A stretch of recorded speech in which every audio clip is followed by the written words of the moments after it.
Hala, ang daming dugo.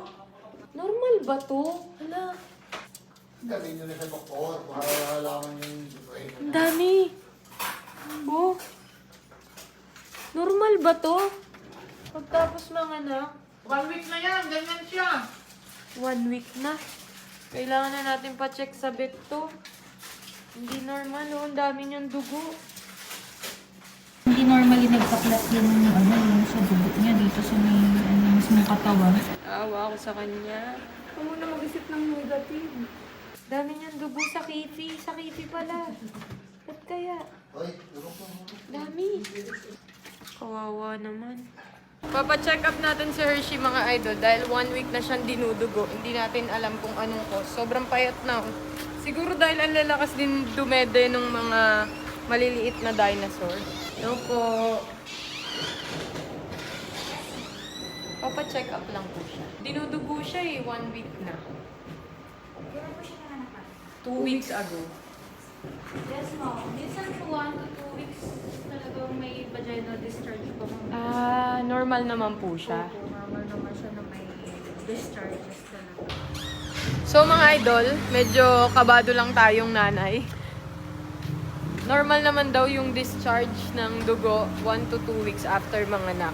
So ngayon, ang pinagawa lang natin is sanitary grooming. Mamaya natin kunin si Hershey after an hour kasi nga kailangan ng sanitary kasi yung mga dugo niya baka mamaya nasisipsip or yun yung nadududo ng mga babies.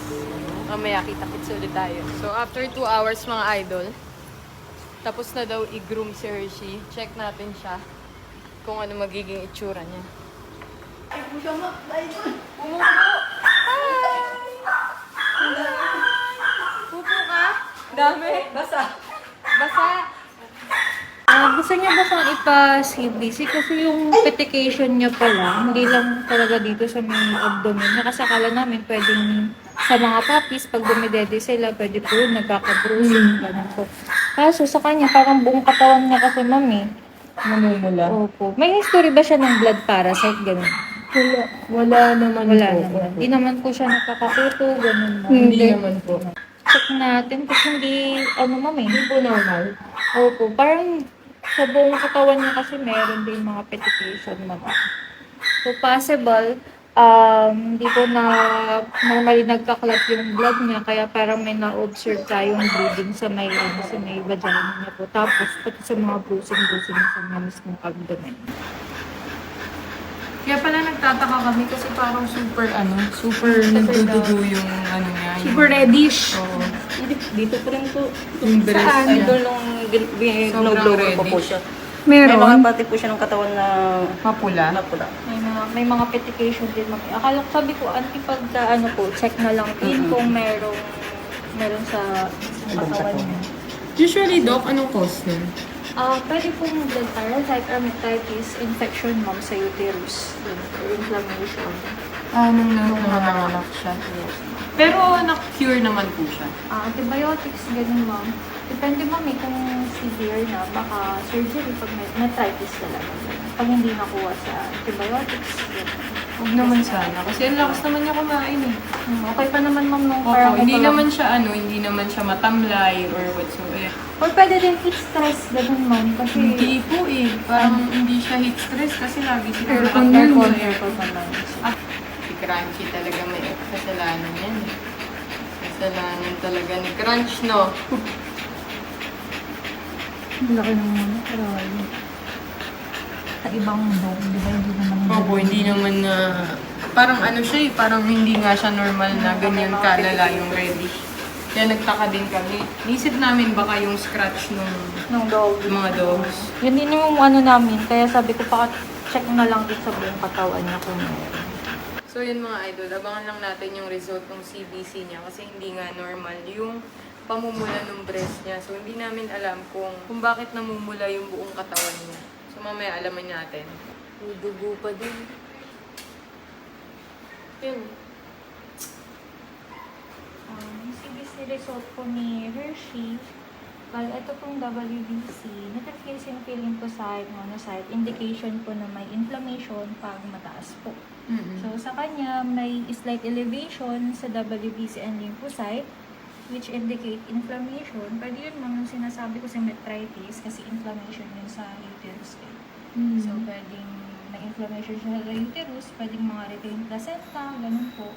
Yung mga cause kung bakit nagkakaganon, may bleeding disorder si Hershey po. Papansinin niyo ma'am, si platelet nasa 1 na lang. Mababa. So, super baba po. So, bali ang normal is 165 to 500. So, ayun po, pag ganito po, hindi po normally nagkakalat yung dugo, kaya yun may napapansin tayong mga petrification and bleeding sa may, sa may body po niya. Si blood parasite. So, ayun, kung garapata, ganun po, once na nakagat siya or kaya may existing garapata sa kanya, pwedeng mahawaan. And if ever po na positive talaga siya sa blood parasite, pwedeng mahawaan yung mga puppies during nursing period po nila. Anong pwedeng, kayo po, Dok, ano pong sasuggest? Kung sakali ma'am, pwede natin siya i-test for blood parasite talaga. Check natin kung positive talaga siya doon. Madugo na si Hershey, madugo pang gastos. Grabe talaga, no? Para talagang tao yung aso. Naiyak ka? Awa ako sa kanya. Ha? Awa ako sa kanya. Wala pa namang result eh. Ha? Wala pa namang result. Huwag ka muna umiyak. Kakakaba ka naman eh. Naawa ako sa kanya. Kasi Tingnan nanganak mo siya na na. yung result. Huwag ka muna mag-isip ng negative. Ito ma'am, 4-way siya. Si heartworm, ito po yung nakukuha sa lamok. So pagka nakagat siya ng lamok, pwede siyang magkaroon ng heartworm disease. Then anaplasma, para lang siyang sign ng Ehrlichia, ehrlichiosis bacteria. And babesiosis, ito ma'am yung protozoa, and Ehrlichia po si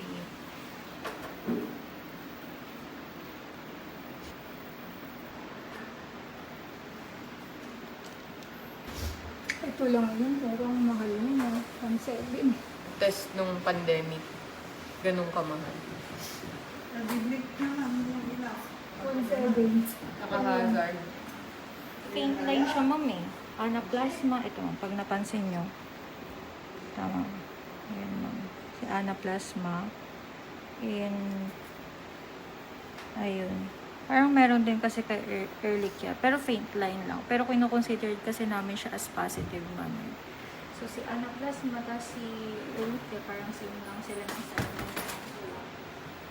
So, positive siya sa parasite? Yes, ma'am. And eto ma'am, kita niyo yung anaplasma. Meron siyang faint line eh. Dito ma'am. So, pwede nating i-clear yung anaplasma. Yes ma'am. Para mag-antibiotic pa rin tayo. Pero ipapositive ko na rin sa Ehrlichia. Babesia, negative naman. Heartworm, negative naman po. Ito, mostly si anaplasma. Yung makikita niyo line dyan. Ito naman. So, positive siya sa parasite, no? Yes, ma'am. Si anaplasma, ma'am, para siyang Ehrlichia sign. Bacteria din siya. So, ma-observe nyo para silang may bleeding. Ayun po, prone sila sa bleeding. Para siyang dengue in human. Ganun po. Na mababa ang platelet. Ganun So yung ma'am. yung mga asanak niya, dapat namin i-separate. Yes, ma'am. Separate sila kasi pwede din mahawaan during nursing period. Ganun po. So, bali mag-milk replacer na lang tayo muna sa kanya. Ipauwi, so bali din-dispose na lang din po namin. Pero alam niyo mga idol, nakakatuwa si Hershey kasi kahit may sakit, parang, kaya nga hindi namin iniisip na may sakit siya eh, kasi sobrang sigla, tapos ang lakas kumain. Tapos ngayon, isang sabi ko lang nalika na. Tingnan mo, sasama na agad yan. Tara na! Sige na! Diba may kamot pa siya bibili? Opo. Labas mo mga kanan mo pan.